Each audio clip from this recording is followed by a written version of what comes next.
So here we have a light sequence open in the show editor. Now clicking this little button, this little arrow on the left will open up the channel, and now we can see the fade and wait times, and we can easily adjust these by clicking and dragging them like so.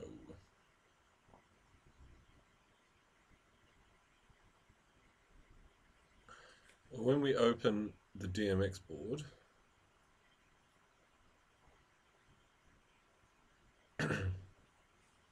here we open it now, you'll see that when we push play, you can see those blue lines just slowly changing as the fade and wait times that we can see there take effect. So from the library, we can drag as many versions of this sequence in as we need. Like that. We can also add as many new lines as we need using the new line button and drag in more sequences from our library. Please note here the difference between having a channel open, where you can see the fade and wait times as at the top, as opposed to closed with the rest of them, where you can see there's no extra info and you won't be able to drag anything around by accident by clicking on it. So this is the library is where we also add audio tracks to the timeline. So if you select add new object, open a window, let you select a file from your computer, and this will appear in the library under audio objects. Like here, and we can drag it into the timeline. So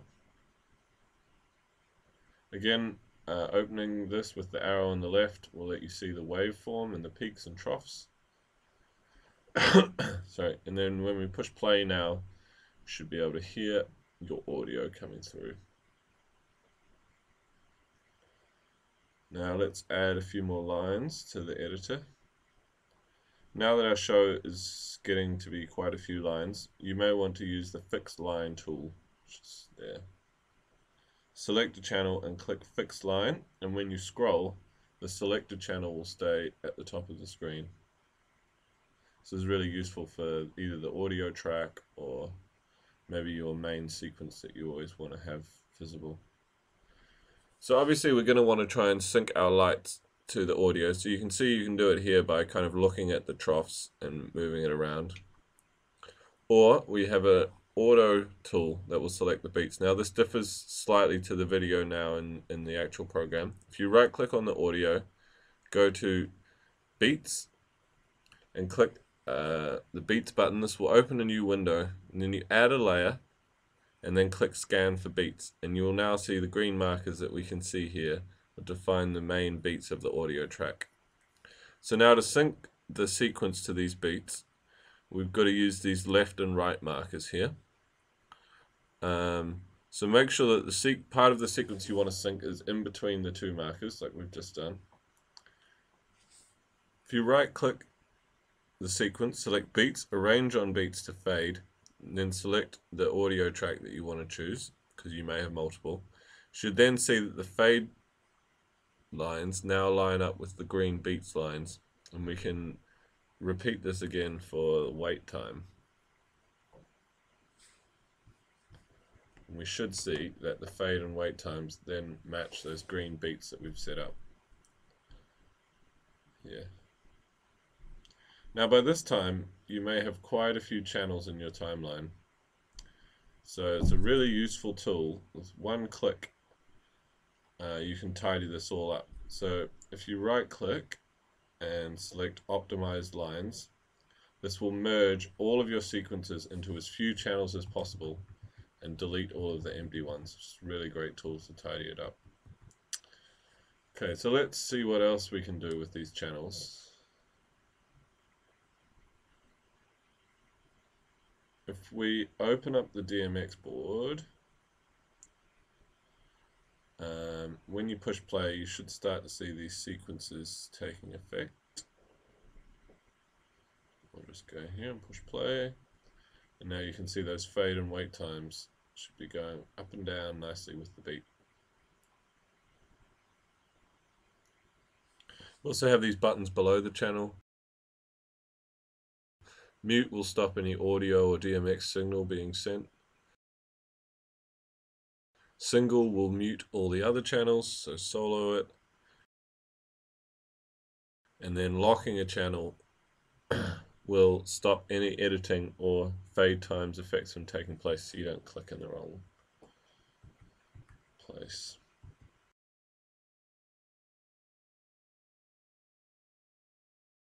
And then you can see on the DMX board how that affects things when we mute and do stuff like that.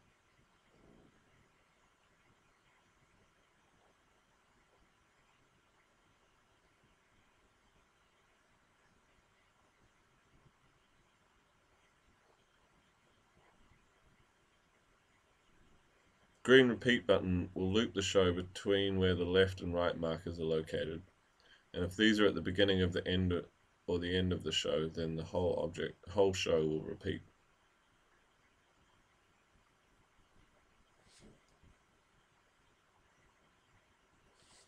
The object color button will allow you to color code your channels like this.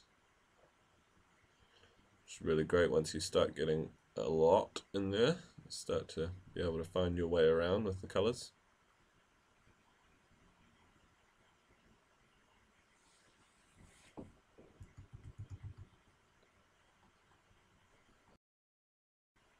So it's also really useful to be able to copy your sequences. So there's a couple of ways to do that, either with that copy button up the top there, or you can right click your selected sequence and choose copy. And then if we use the marker to select the position that we want and select the channel we want it to go in, and then if we hit paste by position, you'll see it will pop in there exactly where we want it. So we can select objects by clicking on them, like you see here. Individual objects in the timeline, or we can select whole channels or lines by clicking the line button there. And then we can even delete whole lines, so that one is now gone.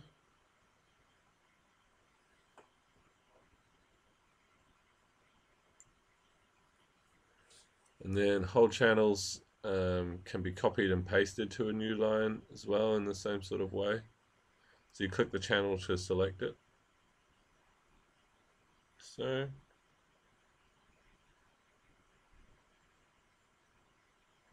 select which blocks we want, and then we can hit copy at the top here.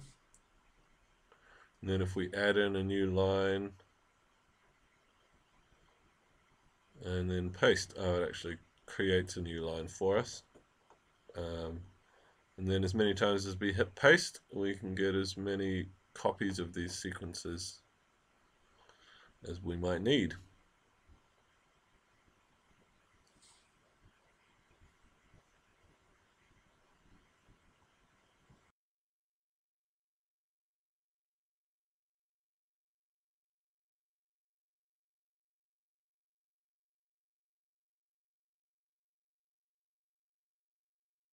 So if we open a channel like so, and right click, we have an option here to copy cue steps.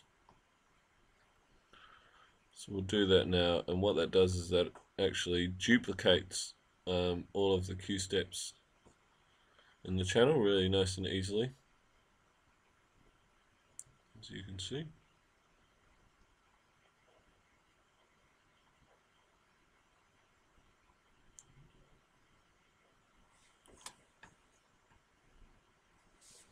Can also select as many of the cue steps as we want. So if we double click, that'll bring up this cue step editor, and then holding shift and clicking will allow us to select multiple cue steps in the cue step editor. You can see we have the option there once we're editing those. We can make these changes to all of the cue steps in the sequence or just the ones that we've selected. So we'll choose all, and we've made a 1 second interval, so you can see that's displayed there. And we can use that same shift and click to delete multiple, and then that new Q step button, you can see that will add more. So really it's nice and simple to edit those Q steps in the editor there.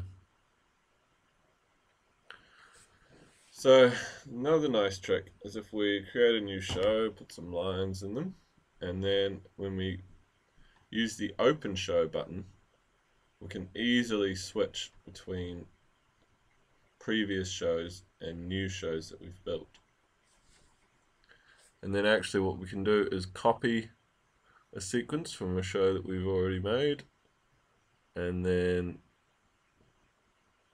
when we make a new line, we can paste a whole channel from one show into an entirely new show. It's a really useful tool. And one more thing, in the library we have this icon here with 2 pages. There's a duplicate button, so we can use this to create copies of shows, copies of sequences, and this is a nice way to make small changes to sequences or shows without actually changing the original, as you can see.